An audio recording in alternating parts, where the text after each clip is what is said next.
Praise. 1, 2. Is it clear? Napainin mo nagmanan.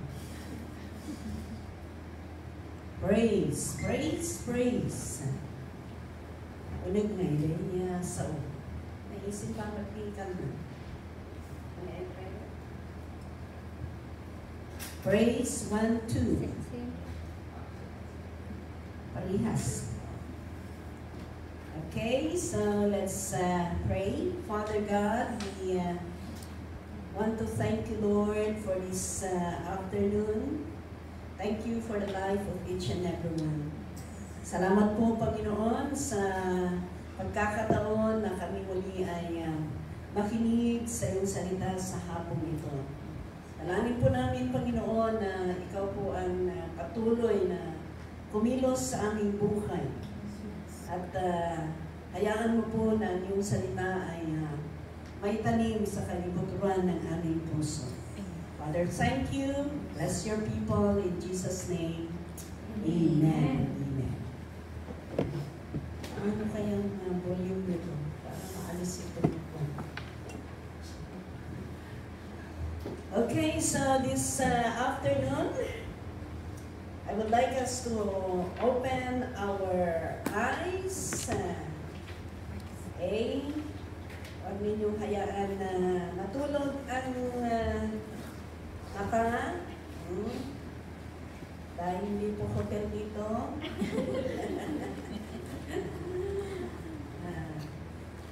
Hallelujah! Praise the Lord. Sino sa inyo ang ayaw ninyong masayang ang ginagawa ninyo?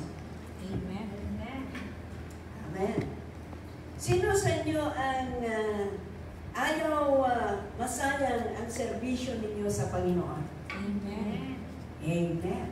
Of course, gusto natin na ang ginagawa natin ay may value sa harapan ng ating Panginoon. Kaya sa oras na ito, ang ating tatalakayin ay service that is acceptable to the Lord. Mayroon acceptable, mayroon hindi. Okay? May dalawang aspeto ng serbisyo sa Panginoon. Ang unang-una is negative or unacceptable. The other one is positive or acceptable to the Lord.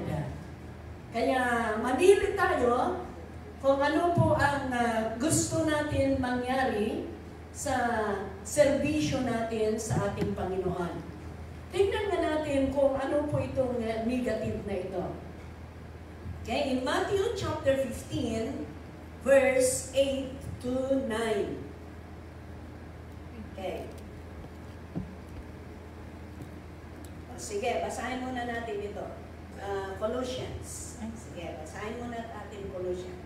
Sabi doon, whatever you do, work at it with all your heart, as working for the Lord, not for men. Yan. Para acceptable ang ginagawa natin, kailangan gawin natin galing sa puso, na isipin natin na ginagawa natin para sa Diyos, hindi para sa tao. Ha? Kaya kahit yung ginagawa mo sa amo mo, para your amo will reward you, and God will reward you, ang gagawin mo, isipin mo na yung ginagawa mo para sa Panginoon. Dahil kung ginagawa mo lang yan para sa amo mo, kung inungtan ka ni amom, yan, parang matamlay ka na gagawa sa ginagawa mo. Di ba? Matamlay ka na gumagawa. Tapos magdadabog ka pa. Mamaya nabasag na yung hinuhugasan mo. Yan.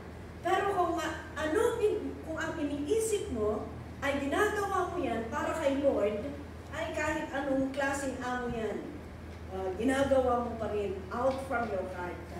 And that is Yan ang gusto ng Panginoon. Sa verse 24, anong sabi doon sa verse 24? Since you know that you will receive an inheritance from the Lord as a reward, it is the Lord Christ you are serving. Yan. Yan. Kaya kung ang iniisip mo ay ang ginagawa mo ay para sa Panginoon, at alam mo na ang Panginoon ang magbibigay ng reward sa iyo, ay maganda yun.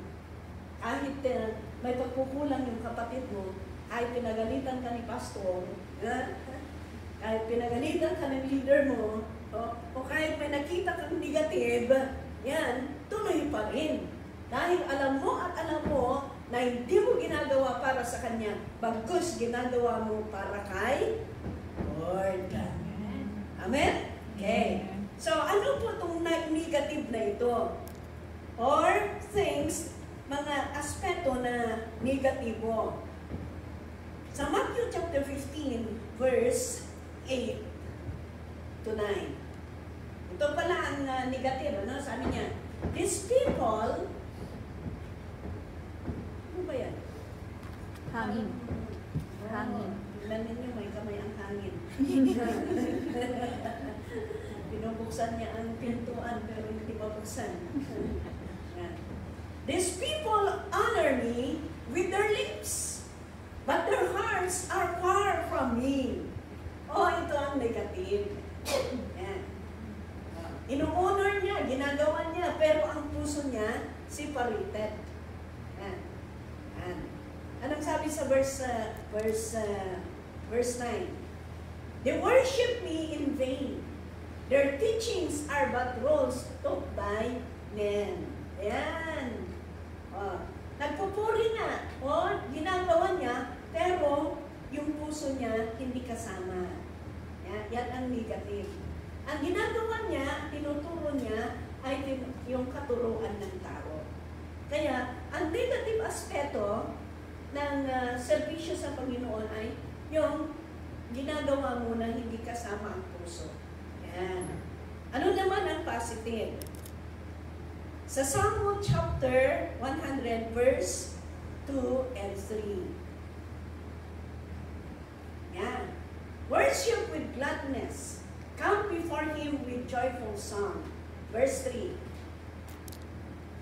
Know that the Lord is God.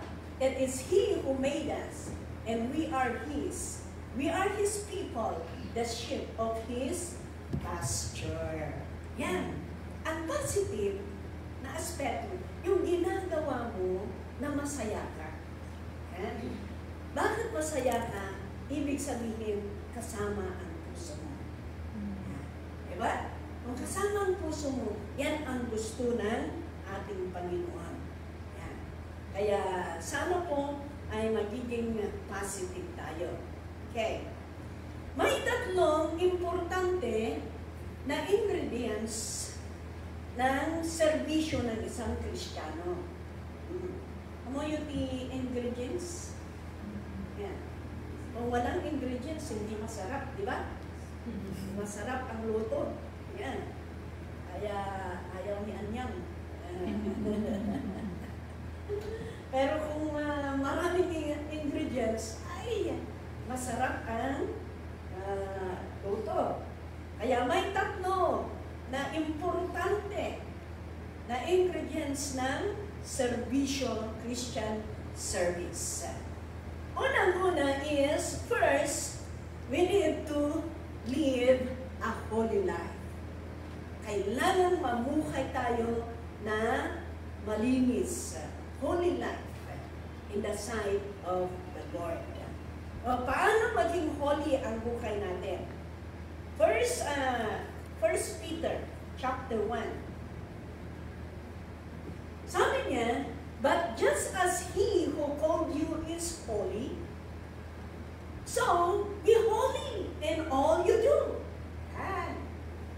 Ang tumawag sa atin ay holy, kaya sabi niya ay magiging holy din tayo sa lahat ng gagawin natin. Verse 16. For it is written, be holy, because I am holy. Praise the Lord. Hallelujah. Purihin ang Panginoon. 1 King chapter 2 verse 3. 1 King chapter 2 verse 3. Yan. And observe what the Lord your God requires.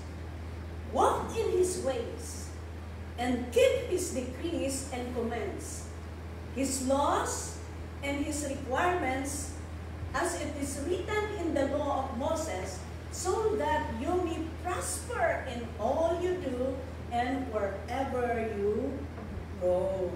Ayan. Isang bagay na ipapakita natin na we are holy is we need to walk in His ways. Ayan. Kailangan lumakad tayo ayon sa kalooban ng Panginoon.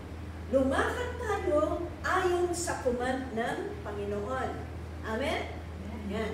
Lumakad tayo ayon sa requirements ng Panginoon. Ayan. Para, ang kung gagawin natin dito, ay magpa-prosper tayo wherever you go. Sabi niya. Kaya i-prosper tayo ng Panginoon.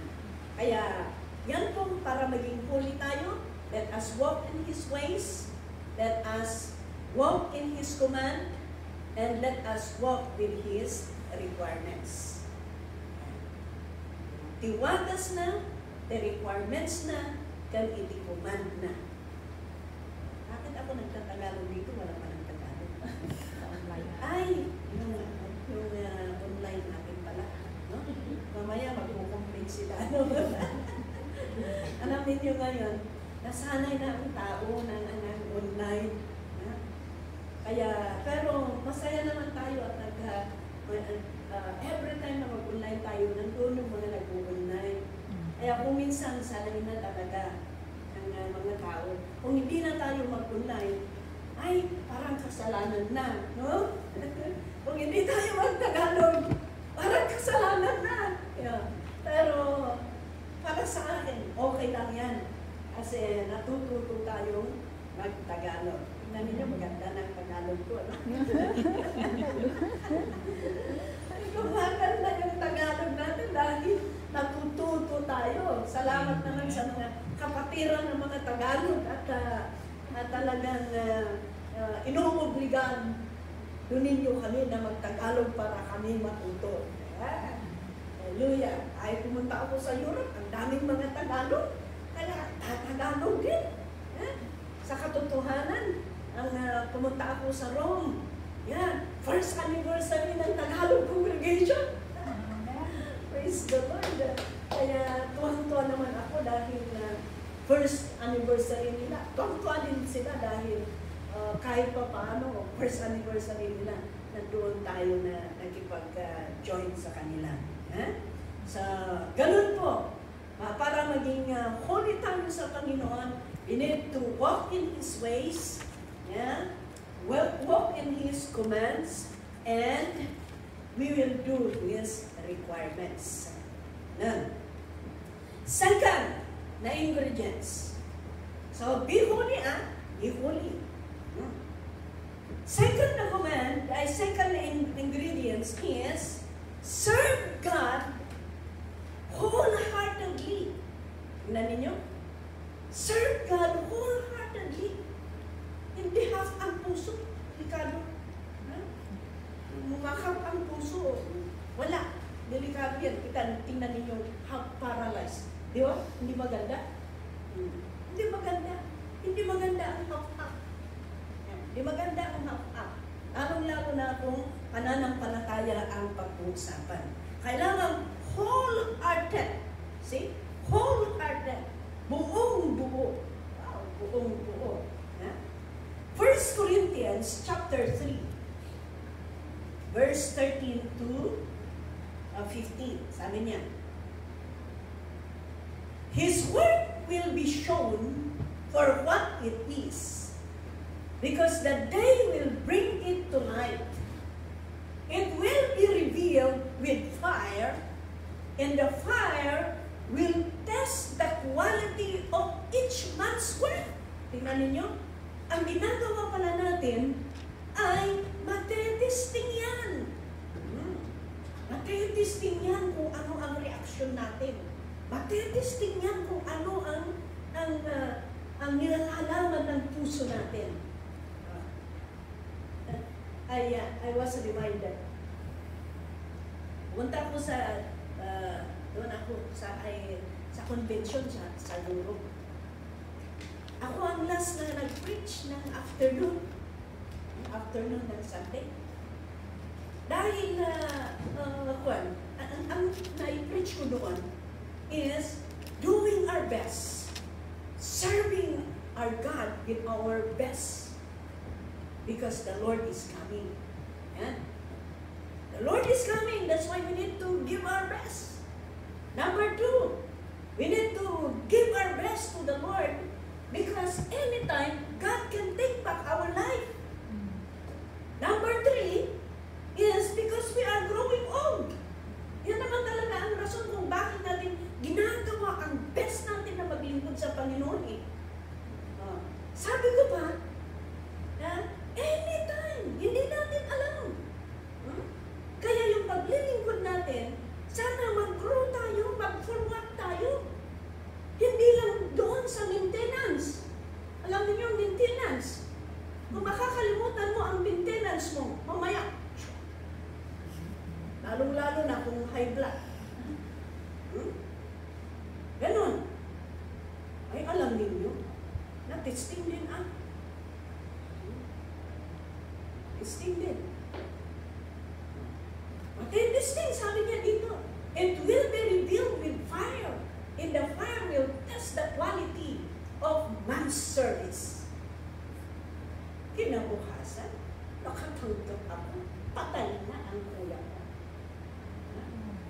Biglaan yan. Hindi naman nagkasakit. Biglaan yan.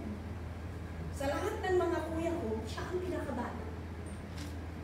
Siya pa ang pinakamabait. Oo, aminin man natin at hindi. May kapatid tayo na mabait, may iba-iba ang ugali. No? Siya pa ang pinakamabait. Pero, ayan, kinuha ng Panginoon. Matitesting din ang the quality of your heart, the quality of your service. Pero sabi ko, salamat Lord. Yeah? Salamat Lord. Siguro, sabi ko, sa aking puso, siguro, kinuha mo dahil siya po ay qualified na uuwi. Ganun ang, we need to find something that can comfort you. Ganun. Para it will help you. Matutulungan ka na talagang ma-realize mo and you will still appreciate the goodness of God. Ganun. Kaya sabi ko, ganun. Mabait ang kuya ko. Yeah? Mabait ang kuya ko. Pastor ang kuya ko. Kahit anong pagsubok sa kanyang buhay, hindi niya pinapatulan. Siguro, Lord, sabi ko, qualified na siya, kaya kinuha. Di ba gano'n? Qualified na siya, kaya kinuha mo. Di ba, pagdating ng panahon, ay there is a time of meeting in heaven. Gano'n. Matitesting yung sinasabi natin. Matitesting yung mga gawain natin. Sabi dito, it will be revealed with fire. Kaya nga, by baptism of fire. Alam niyo kung bakit may baptism of fire? Para mabaptize tayo so that kung darating ang mga pagsubok, pwede nating ma-overcome because we are already baptized with fire. Pagsubok yan, but because of the power of the Holy Spirit, we could overcome. Amen. Hallelujah. Praise the Lord. Kaya, ganun po. Next verse, pakibasa, ay paki-flash.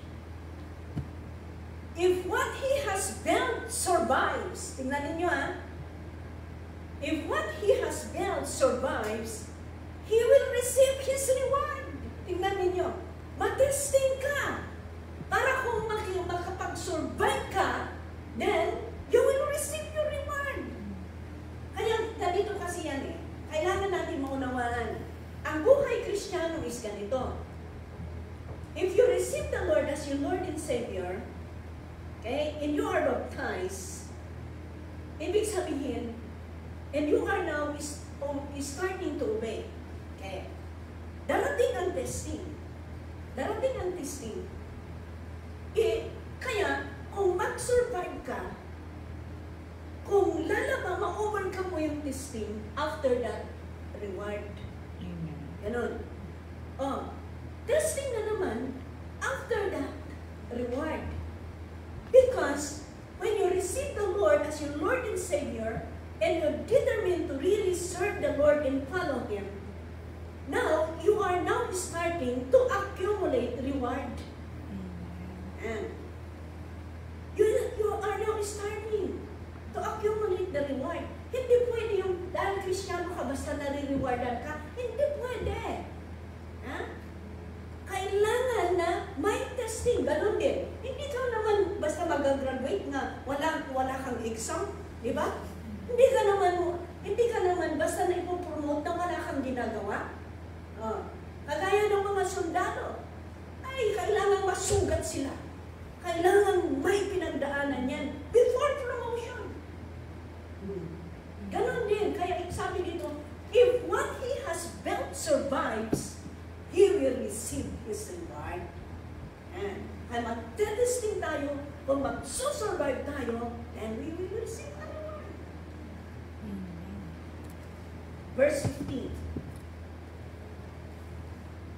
If it is burned up, yan. If it is burned up, he will suffer loss. He himself will be saved, but only as one escaping through the flames. Yan. Ibig sabihin, yung service natin, kung talagang tunay ang servisyo mo, magsusurvive yan, then you will be rewarded. Pero sabi niya dito, he himself will be saved, but only as one escaping through the fire, through the flame. Naligtas ka na. Naligtas ka, pero yung puso mo, yung ginagawa mo, hindi angkop sa Panginoon. Kaya, anong mangyari? Wala kang reward. Sige, masisid ka, pero wala kang reward. Maapal kanto kanya. Kung reward mo kang kauntin ka. Hallelujah. Di ba? Tignan ninyo yung sa eskwelahan. Wow! Kung ang daming medal, wow, napapawaw ka. Kulang na sabi mo, sana all. Pero wala. Nagkalan, nakamulagat ka na, o nag-agwibuya. Tagalog nag-agwibuya. Nanonood. Pero wala kang reward na matatanggap. Why? Because hindi mo pinagbuti ang iyong serbisyo sa Panginoon. Kaya nga, ngayon pa lang, sinasabi ko, tina-challenge ko ang bawat isa. We need to do something for the Lord. Amen? Huwag mong hakayaan na wala kang magagawa sa Panginoon.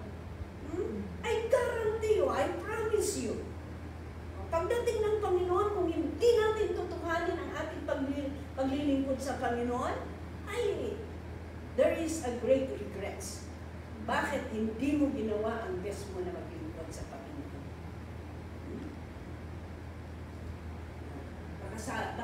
Baka sinasabi mo, ay di balik, ang importante makapasok ako sa kaharian ng Panginoon. Tama na yan sa akin. O pagdating ng Panginoon, pagdating ng panahon, magsisisi ka. Pagkabuyang ka lang. Okay, so we need to serve God wholeheartedly. Praise the Lord. Another is Another number, anong number natin? Under ingredients of Christian service. 3. Number? 3. Third, okay. Kaya we need to serve the Lord wholeheartedly. Praise God. Hallelujah. And the third one is serve God with gladness. Kailangan masaya tayo. Masaya tayo na gumagawa sa ipinapagawa ng Panginoon. Masaya tayo sa serbisyo na ibinigay ng Panginoon sa atin. Amen? Yan. Kung i-assign kang aawit, huwag kang sisimangot. Dapat masaya ka na aawit para kay Lord. Amen po ba? Kung ano ang ibinigay ng Panginoon na trabaho, kailangan masaya tayo. Gagawin natin. Kung punta ka sa Bible study, dapat masaya ka pupunta. Purihin ang Diyos. Kung magbigay ka sa Panginoon, dapat masaya kang magbigay sa Panginoon. Ang nagmut-mut-mut, ije unod ka. Kung minsan nagbibigay na tayo, pero nagmumut-mut naman sa loob. Ayaw ni Lord ng ganon. No? Ayaw ni Lord, dapat masaya tayo. Lord, salamat. Binigyan mo ako ng kalakasan para nakapagtrabaho ako. Lord, salamat. Binigyan mo ako ng pagkakataon na makapunta dito sa Hong Kong. Amen? Lord, salamat. Binigyan mo ako ng amo. Lord, salamat. Hindi ako matuterminate. Di ba ganun? Isa tayong kapatid doon sa Europe, hanap ng trabaho. Hindi nakakahanap. Sabi ko, may available naman na trabaho kay Lord. Bakit hindi mo kasi tanggapin? Sabi niya, Pastor, hindi pa naman ako ready. Sabi niya. Bakit? Gusto kong sabihin niya. Sasabihin mo, hindi ka ready dahil wala kang pera.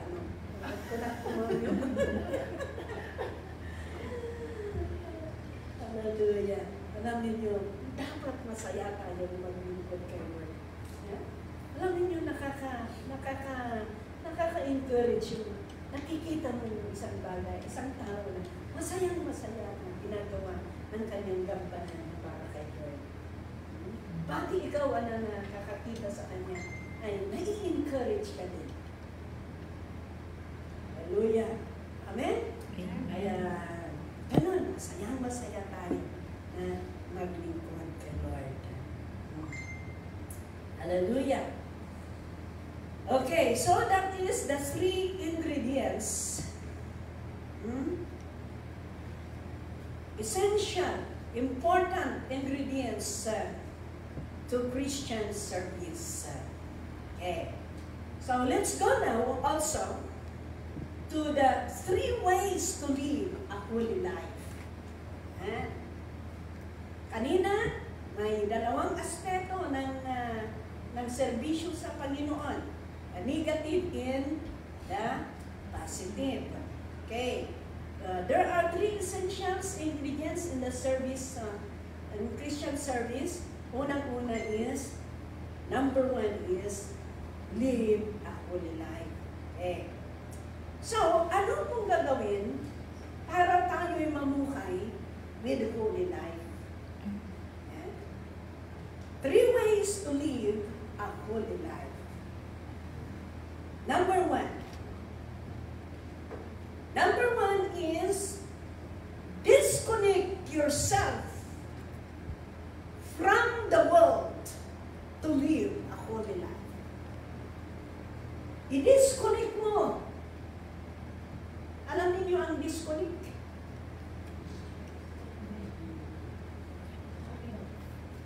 Kung nakakunik, i-disconnect. Ayan. Kaya kung nakakunik ka sa mundo, ibig sabihin, i-disconnect mo na yan para mabuhay ka ng holy life. Iwanan mo na ang mundo. Ganon. I-separate mo na ang mundo.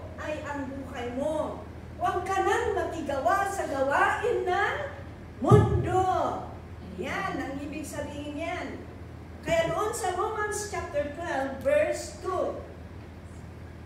Sabi niya, do not be conformed to this world, but be transformed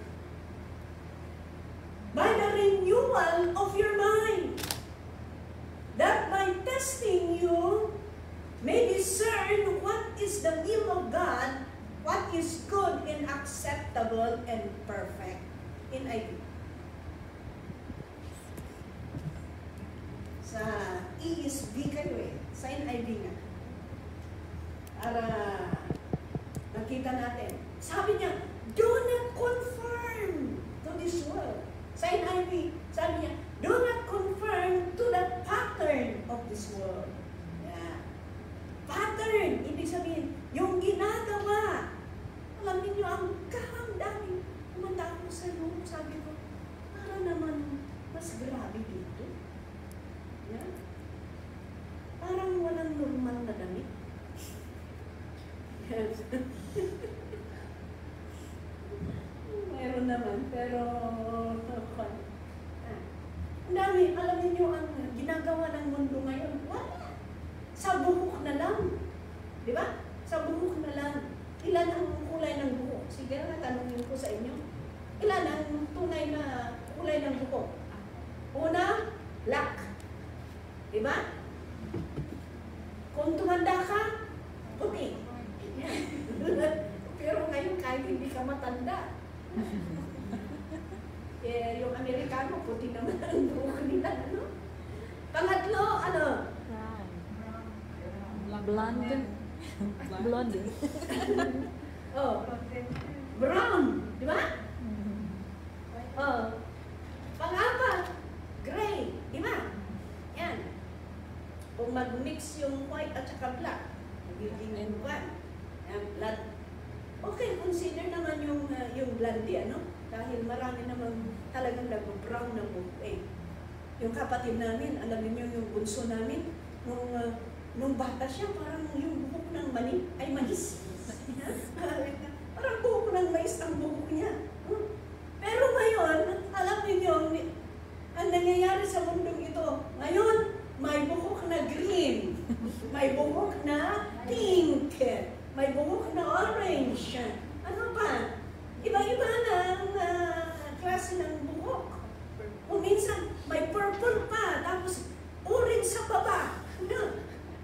Ano ba naman itong ginagawa ng mundo na ito? Ganon. Ang sapatos, ibang kulay yung right, ibang kulay ang left. Di ba nakakita kayo ng ganon? Dati medyas, may orange sa kabila, red sa kabila. Wala na, nakulaw talaga ang mundo. Wala na, talaga. Kaya sabi niya, disconnect from the world so that you could live a holy life.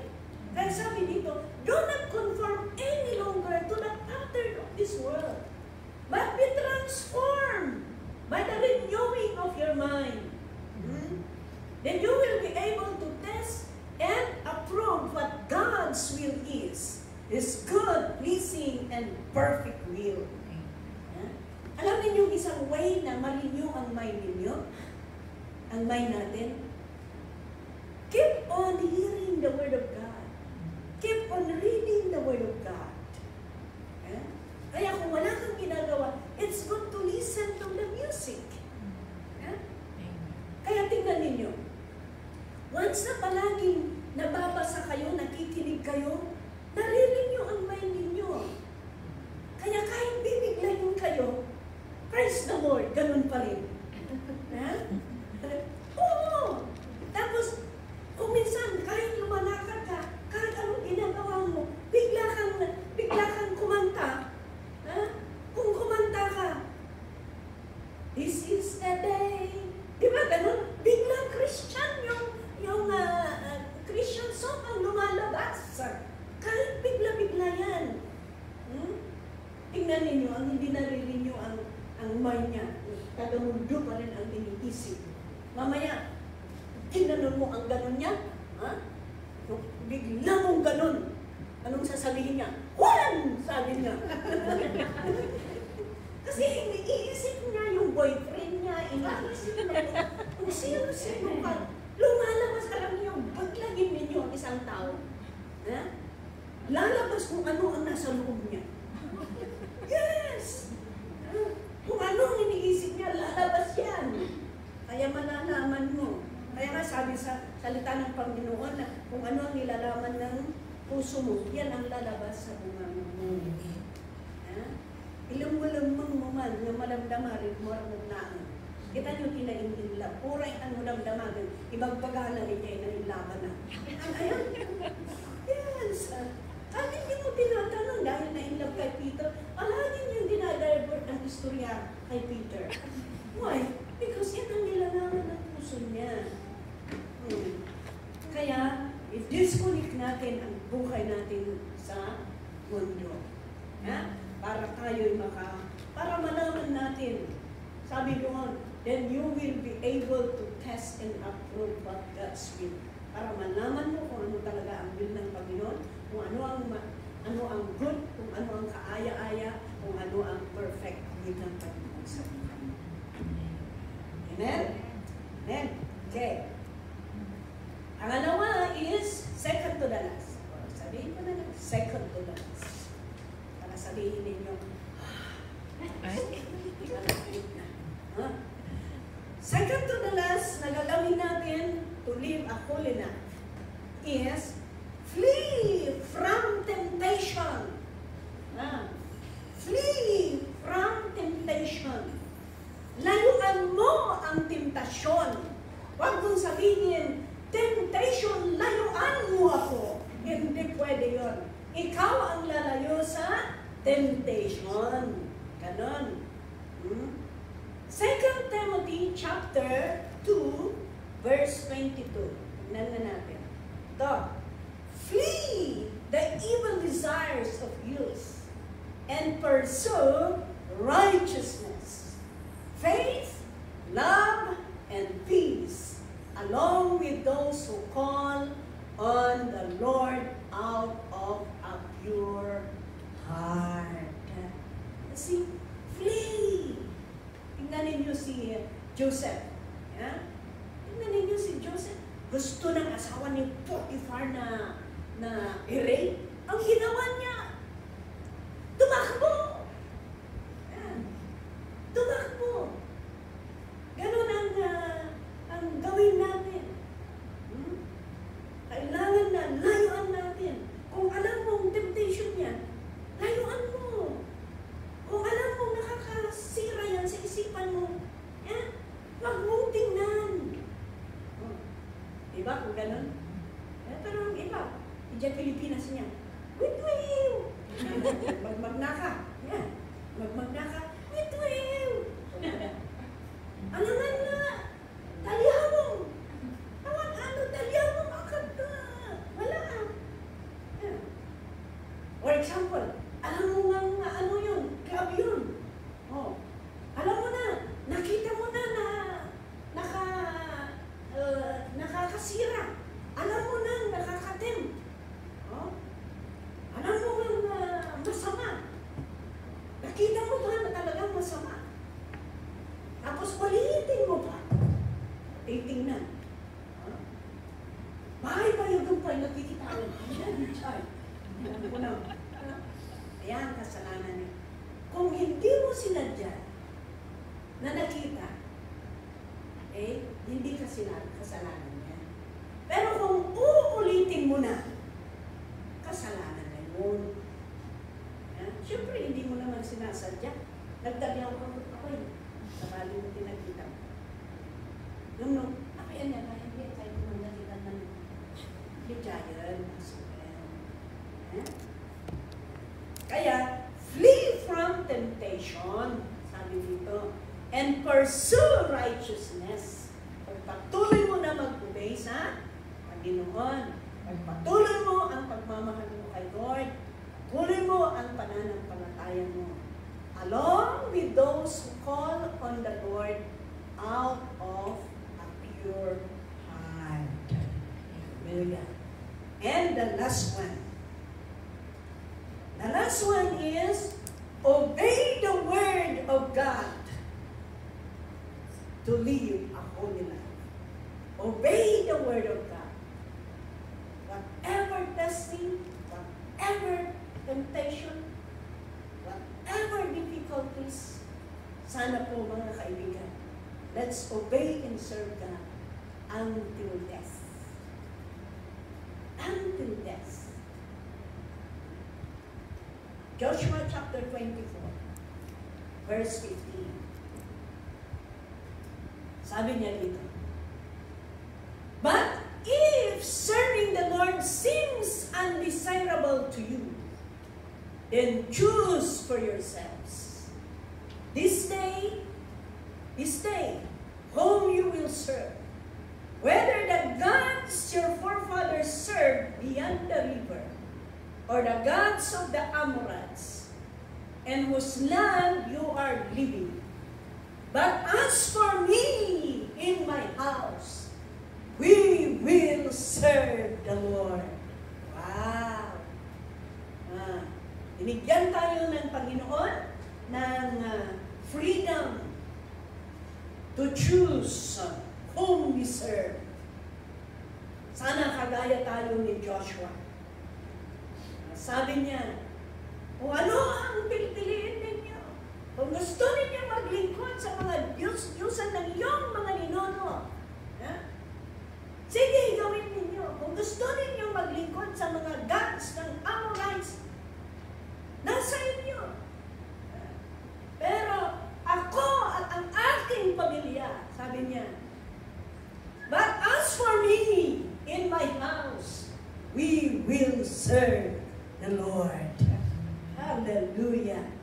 Sana yan po, ganun po sana katibay. Ganun po sana katibay kung paano natin tayuan ang ating paglilingkod sa ating Panginoon. Amen? Ganun po sana ka-firm yung pagpili natin kung gaano tayo maglingkod kay Lord. Na kahit anong mangyayari, hindi magkikiba ang ating pananampalataya. Alam niyo, I went to Rome. I went to Rome. I went to visit the city of Vatican. Nandoon po yung statue ni Paul. I went to visit for Paul was in prison. Inisita po namin, kahit nagbayad kami. Noon free daw. Pero ngayon, nagbayad kami per person. Nagbayad kami ng 10 euro. 10 euro. 1 euro is more than 60 pesos. Bayad kami just to see. Grabe pala. Doon talaga sa ibabaw. Ayun sa ibabaw. Doon sa ilalim. Doon pala sa the inner chamber. Doon. Tapos may maliit na butas na doon po nanggagaling yung counting light. But you know, sabi ko nga sa aking sarili, you just imagine the sacrifice of our forefathers.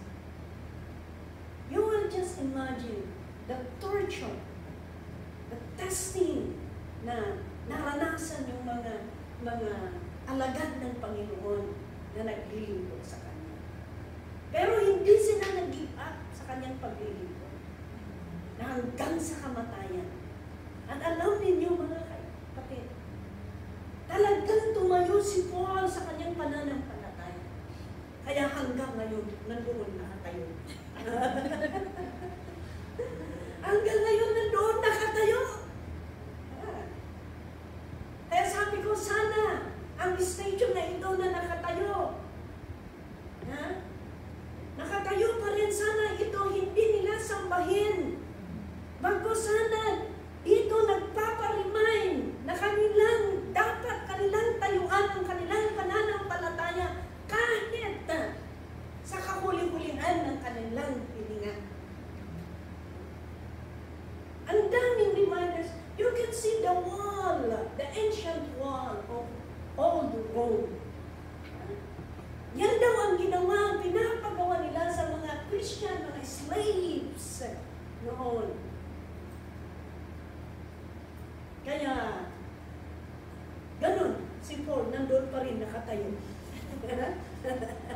Tinayuan niya ang kanyang pananampalataya at hanggang ngayon nandoon nakatayo talaga. Hallelujah.